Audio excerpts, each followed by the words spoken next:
დარწმუნებული ვარ, ყველა თქვენას უოცნებია დროის მანქანაზე. უოცნებია საკუთარი თვალით ენახა ის ადამიანები ან ეპოქები, რომლებმაც ისტორია შეცვალეს.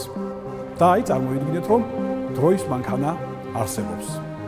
დღეიდან ყოველ კვირა მე თქვენ საქართველოს მუზეუმებში დავიწყარ მოგზაურობებს მოგიწყობთ. შევეხებით წარსულს, შევიგრძნობთ ისტორიას, გავიგებთ მის სურნელს. პირველად საქართველოს ეროვნული მუზეუმის საგანძურს ვესტუმრებით. აქ დაცული უნიკალური არტეფაქტების ამბებს გავიგებთ და მათ ფლობელების შესახებაც შევიტყობთ. და რა თქმა უნდა, გავიგებთ იმ ჰანგებს, რომლებიც მაშინ იმ ეპოქაში ჟღერდა.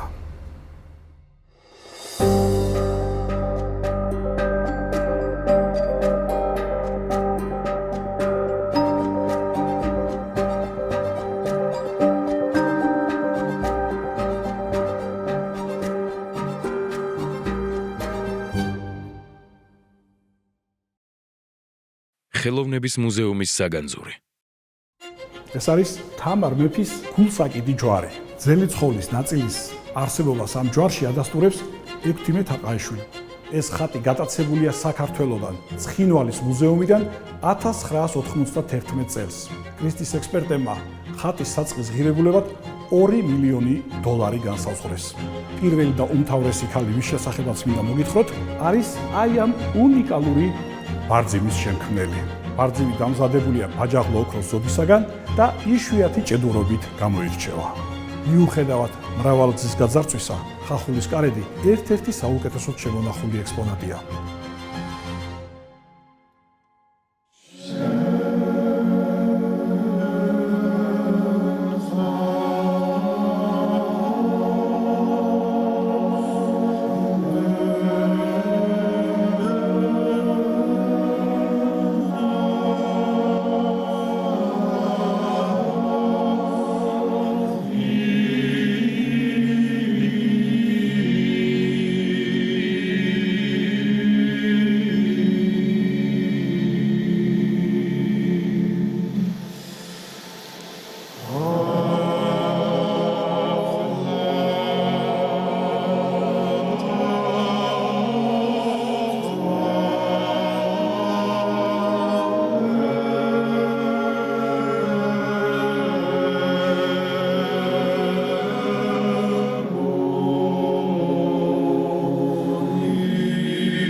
საქართველოს ისტორიას ერთი შეხედვითაც რომ გადავავლოთ თვალი, მაშინვე ვიგრძნობთ, რომ ქალებს აქ განსაკუთრებული ადგილი უკავიათ. მათი კვალი არის ყველგან და გამონაკლისი, რა თქმა უნდა, არც ეს ოქროს ფონდია. აქ დაცული უნიკალური ნივთებიდან უმეტესობა ან მათდამია მიძღვნილი, ანდაც ქალების ქტიტორობითაა შექმნილი. პირველი და უმთავრესი ქალი, ვის შესახებაც მინდა მოგითხროთ, არის აი ამ უნიკალური ბარძიმის შემქმნელი. 999 წელს ერთიანი საქართველოს პირველი მეფის, ბაგრატ მესამის ბრძანებით აგებული ბედიის ტაძრის მშენებლობა სრულდება და მეფის დედა-დედოფალი გურანდუხტი ტაძარს ამ ბარძიმს წირავს. საქტიტორო წარწერაში იკითხება მისი და მისი ვაჟის, ბაგრატ მესამის სახელი. ეს არის შესაწირი, რომელიც სიმბოლურად გამოხატავს ამ დიდებული ქალბატონის მთელ პოლიტიკურ სოფლმხედველობას და ღვაწლს. დედოფალი გურანდუხტი ეგრის აფხაზეთის მეფის თეოდოსის და ბაგრატიონთა სახლის მეთაურის გურგენის მეუღლე იყო და ის საქართველოს გაერთიანების ერთ-ერთი მოთავე და შემოქმედი გახდა. ყოველ დროში არსებობენ ადამიანები, რომელთა განსაკუთრებული სახელმწიფოებრივი აზროვნება წინ უსწრებს ეპოქებს. მე-10 საუკუნის საქართველოში ასეთი 3 ადამიანი შეხვდა ერთმანეთს. დავით კურაპალატი, ქართლის დიდაზნაური იოანე მარუშიძე და დედოფალი გურანდუხტი. სწორედ ამ 3 ადამიანის დახმარებით შეიქმნა პირველი ერთიანი ქართული სახელმწიფო. ბედიის მონასტერის და ეს თასიც ერთიანი საქართველოს სიმბოლური გვირგვინია. ბარძიმი დამზადებულია ბაჯაღლო ოქროს ზოდისაგან და იშვიათი ჭედურობით გამოირჩევა. გურანდუხტის სამზითვო მამული წმინდა ქალაქი მცხეთა იყო და მცხეთის ბაგრატზე გადაცემით დასრულდა საქართველოს გაერთიანების პროცესი. საქართველოს ერთიანობის სიმბოლოდ აგებულ ტაძარს დედოფალის წირავს ერთიანი ოქროს ნაჭრისგან შექმნილ ბარძიმს. ბარძიმი შუა საუკუნეების ქართული ოქრომჭედლობის უნიკალური ნიმუშია, რომელზეც მაცხოვარი, ღვთისმშობელი და მოციქულები არიან ამოტვიფრული. მაგრამ მოციქული არა 12, არამედ 10-ია. ოქრომჭედელმა იუდა ისკარიოტელის გარდა რატომღაც თომა მოციქული, ურწმუნო თომა არ გამოსახა ბარძიმზე. თავიდან ბარძიმს მოგრძო ფეხი ჰქონდა და ისიც ოქროსი, რომლის აღწერილობაც ჯერ ექვთიმე თაყაიშვილს, ხოლო შემდეგ დიმიტრი ბაქრაძესაც გაუკეთებია. მაგრამ ბარძიმის ფეხმა ჩვენამდე ვერ მოაღწია. საინტერესოა, რომ ამ დროისათვის ბედიის ბარძიმი არა ბედიის ტაძარში, არამედ ილორის წმინდა გიორგის ეკლესიაში ინახებოდა. აქვე ყოფილა ზუსტად ანალოგიური ვერცხლის ბარძიმიც, რომელიც იმდენად გავდა ამ ოქროს თასს, რომ ექვთიმე თაყაიშვილიც და დიმიტრი ბაქრაძეც დარწმუნებულნი იყვნენ, რომ ეს ორივე ერთი და იგივე ოსტატის მოჭედილი იყო. ბედიის ბარძიმი დაახლოებით მე-16 საუკუნეში გადაუბრძანებიათ ილორის ტაძარში. და ვიდრე მე-20 საუკუნეში კომუნისტური ხელისუფლება დაკეტავდა ეკლესიას, ყოველ სადღესასწაულო წირვაზე გამოჰქონდათ რევლის წინაშე. ამ თასით ეზიარებოდა ყველა, დაწყებული დიდებულებით, დასრულებული ყველაზე უუფლებო ყმებით.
2001 წელს შვეიცარიაში კრისტის აუქციონზე ვინმე ოლეგ ზემლიანიკოვმა გასაყიდად გამოიტანა ბიზანტიური ტრიპტიხი, რომელიც მე-11 საუკუნეებით იყო დათარიღებული და სპილოს ძვლისგან იყო დამზადებული.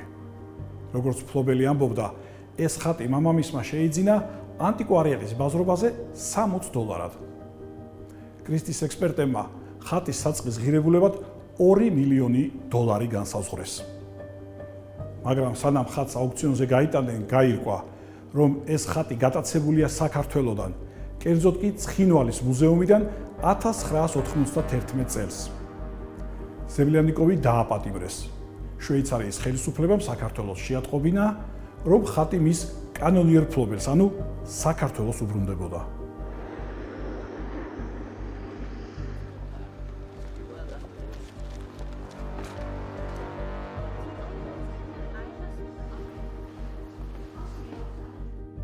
ეს გახლდათ უნიკალური ხატი, რომელიც საქართველოში ბიზანტიიდან შორეულ მე-11 საუკუნეში მეფე ბაგრატ მე-4-ის მეუღლემ ელენემ მზითვად ჩამოაბრძანა და ეს ამბავით საქართველოში ქალთა პოლიტიკურ მოღვაწეობასთან პირდაპირ კავშირშია.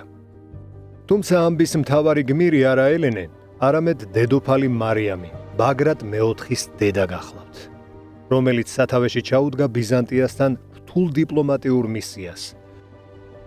პრობლემა ის იყო, რომ ბიზანტიის კეისრის ბასილი მეორე ბულგარ-მუსრელის გარდაცვალების შემდეგ ახალმა იმპერატორმა კონსტანტინემ თავის უპირველეს მოვალეობად რატომღაც საქართველოში ლაშქრობები მიიჩნია. ეს უმძიმესი პერიოდი იყო ბაგრატ მე-4-ის მეფობის ხანაში. თუმცა როგორც მემატიანე წერს, ერთ წელიწადში ღმერთმა პატივისცა ბაგრატს და კონსტანტინემ მოკუდა. ტახტი ახალმა იმპერატორმა რომანოზმა დაიკავა და სწორედ აქ გამოდის პოლიტიკურ ასპარეზზე დედოფალი მარიამი. იგი სათავეში უდგება ელჩობას ბიზანტიაში, რათა მშვიდობას მიაღწიოს.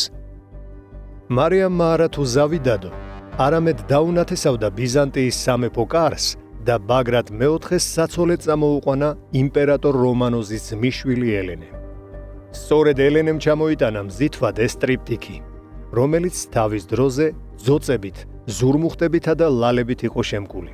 მასში ჩაბრძანებული იყო 80 წმინდა ნაწილი და მაცხოვრის სამსჭვალის ნატეხი. ხატს ოქონის ვედრება ეწოდება. ის ბიზანტიურ ქალაქ იკონიაშია შექმნილი, ხოლო ქართულმა ენამ იკონია ოქონად გარდაქმნა. ღვთისმშობლის ხატის სახელზე ქართლსა და იმერეთში აიგო ტაძრები და ორ სოფელს ეწოდა ოქონა. მარიამი ქართული პოლიტიკისა და სულიერების ისტორიაში ასევე დარჩა როგორც სვეტიცხოვლის ერთ-ერთი მაშენებელი. სწორედ მან მიიყვანა ბოლომდე 27 წლის ასაკში გარდაცვლილი გიორგი პირველის გენიალური წამოწყება. ის არის ასევე იერუსალიმის ქართული ჯვრის მონასტრის მშენებლობის დამფინანსებელი, ათონის, სინასა და შავი მთის მონასტრების ხელშემწყობი. გიორგი მთაწმინდელის სულიერი შვილი და თანამოაზრე. სულით ხორცამდე ქართული სახელმწიფოს დედოფალი. რუის ურბნისის კრების ძეგლის დებასთან დართულ სინოდიკონში ჩაწერილია: მარადის იყოს ხსენება დედისა ჩვენისა მარიამისა, ვიდრე ქვეყნის აღსასრულამდე. მიუხედავად ამდენი დამსახურებისა, მარიამ დედოფალი სახალხოდ თითქმის არასდროს ჩნდებოდა და გარეშე თვალისათვისაც თითქმის შეუმჩნეველი იყო. ისევე როგორც შეუმჩნეველია მისი ხატება, რომელიც ჩაკარგულია ამ მუზეუმში. და აი მისი პორტრეტი არის გამოსახული ხახულის ღვთისმშობლის ხატზე.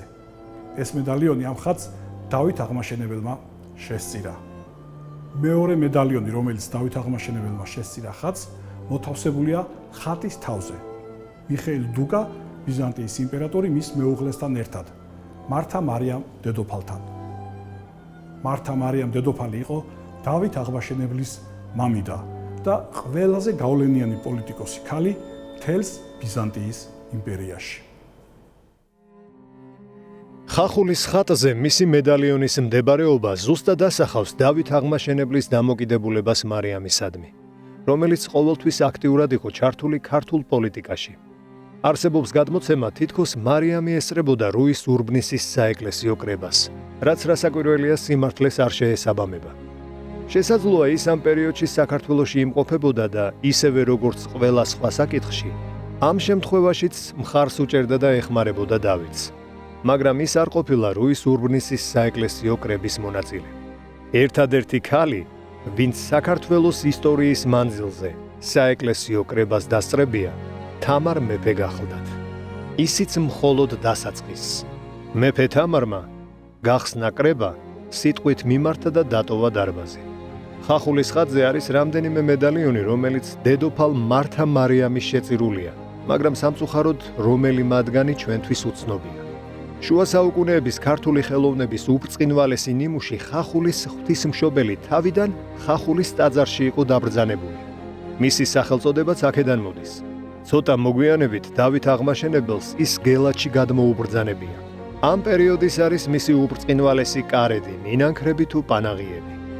ხატს ჰქონია უნიკალური ჭედური ოქროს პერანგი, რომელიც არაერთ მედალიონთან ერთად ეგზარქოსობის ჟამს გელათის ძარცვისას დაიკარგა, ისევე როგორც მინანქრის ნაწილები.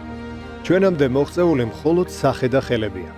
სხვათა შორის თუ ვენეციის სან მარკოს ტაძრის უნიკალური ხატი პალადორო მსოფლიოში არსებული ყველაზე მრავალმინანქროვანი ხატია, ჩვენი ხახულის ღვთისმშობელი მსოფლიოში ყველაზე დიდი ზომის ტიხრული მინანქრის ნიმუშია.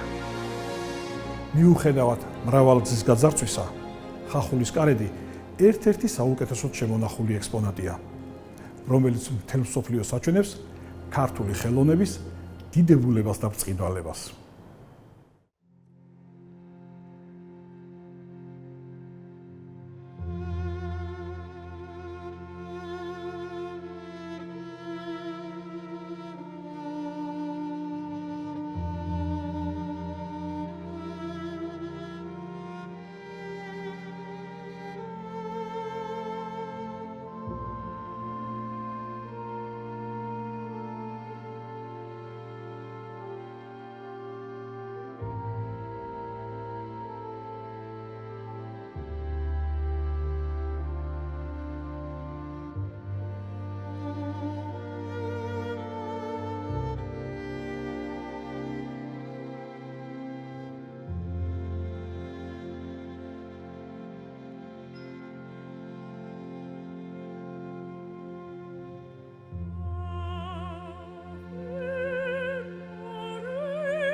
ამ პატარა მუზეუმში იმდენი სახელი, ამბავი და უნიკალური არტეფაქტია თავმოყრილი, რომ ადამიანს მის გასააზრებლად ალბათ მთელი ცხოვრებაც არ გეყოფა. აი მაგალითად ჩემს გვერდზე ამ პატარა სტენდმა ორი დიდი სახელი დაიტია: თამარ მეფე და ცოტნე დადიანი. ეს არის თამარ მეფის გულსაკიდი ჯვარი. რა არის ისე პირადი ნივთი? თამარ მეფე, რომელმაც შექმნა საქართველოს ოქროს ხანა, ქალი, რომელიც იყო ალბათ საქართველოში ყველაზე დიდი ხელმწიფე. გონია, რომ ის ალბათ მიწიერით შეიძლება არ ყოფილიყო. მაგრამ როდესაც მის პირად ნივთს უყურებთ, მაშინვე სულ სხვანაირი განცდა, სულ სხვანაირი სიახლოვე გვემატება მის მიმართ. ჯვარი ზურმუხტებით, ლალებითა და მარგალიტებითაა შემკული. მარგალიტს აქვს ერთი თვისება. ის ცოცხალია და ჯანმრთელია მხოლოდ მაშინ, როდესაც ადამიანის სხეულთან აქვს უშუალო შეხება. ჯვარზე, რომელიც მისი გარდაცვალების შემდეგ არავის კეთებია, მარგალიტები დღემდე ცოცხალია და არასდროს გაფერმკრთალებულა. ეს სასწაული თამარის საოცარი ენერგეტიკის დამსახურებაა, თუ ჯვარში ჩატანებული ძელი ცხოვლის ნაწილისა უცნობია. ძელი ცხოვლის ნაწილის არსებობას ამ ჯვარში ადასტურებს ექვთიმე თაყაიშვილი, რომელმაც ეს ჯვარი პირველად ნახა ხობის მონასტერში და შეისწავლა იგი. ხობის მონასტერშივე ნახა ექვთიმე თაყაიშვილმა აი ეს ჩასაბრძანებელი, რომელსაც ძალიან საინტერესო წარწერა აქვს. უფალო შეიწყალე ამ ჩასაბრძანებელის დამამზადებელი დადიანი შერგი, მეუღლე მისი ნათელი და ძე მისი ცოტნე. საქართველოს ოქროს ფონდში მართლა ცოცხლდება ისტორია და ჩვენ მოსაყოლი კიდევ ბევრი გვაქვს. აწყურისა და წილკნის ღვთისმშობელზე, ლაკლაკიძეების მივეწყებულ გვარსა და მათ უნიკალურ ხატზე, კაცხის მაცხოვარსა და გელათის მესიაზე, მარტვილისა და ხობის სანაწილე ჯვრებზე, მამაის ტონდოსა და უნიკალურ ვინანქროვან ფირფიტებზე, ალავერდელის მიტრასა და იოანე ზოსიმეს ხელნაწერზე, დადიანებისა და გურიელების მემკვიდრეობაზე და არაერთ უძვირფასეს და უმნიშვნელოვანეს არტეფაქტზე. მაგრამ 1001 ღამის ზღაპრების მთხრობელი შეჰერეზადასავით ჩვენს გუნდს მუზეუმში შემოათენდა. ახლა დაგემშვიდობებით და შევხვდებით უკვე სხვა მუზეუმში, სხვა ეპოქით და სულ სხვა ამბებით. ასე რომ შეხვედრამდე მუზეუმში. ხელოვნების მუზეუმის ოქროს ფონდის გამოფენა ამჟამად განთავსებულია სიმონ ჯანაშიას სახელობის სახელმწიფო მუზეუმში. მუზეუმი დაარსდა 1919 წელს თბილისში, კავკასიის მუზეუმის ბაზაზე. აქ თავმოყრილია არა მარტო საქართველოს, არამედ კავკასიისა და მახლობელი აღმოსავლეთის ბუნებისა და მოსახლეობის მატერიალური კულტურის, ისტორიის ამსახველი დიდძალი, პირველხარისხოვანი მასალა. მუზეუმში მილიონზე მეტი ექსპონატი ირიცხება. მისამართი: თბილისი, შოთა რუსთაველის გამზირი 3.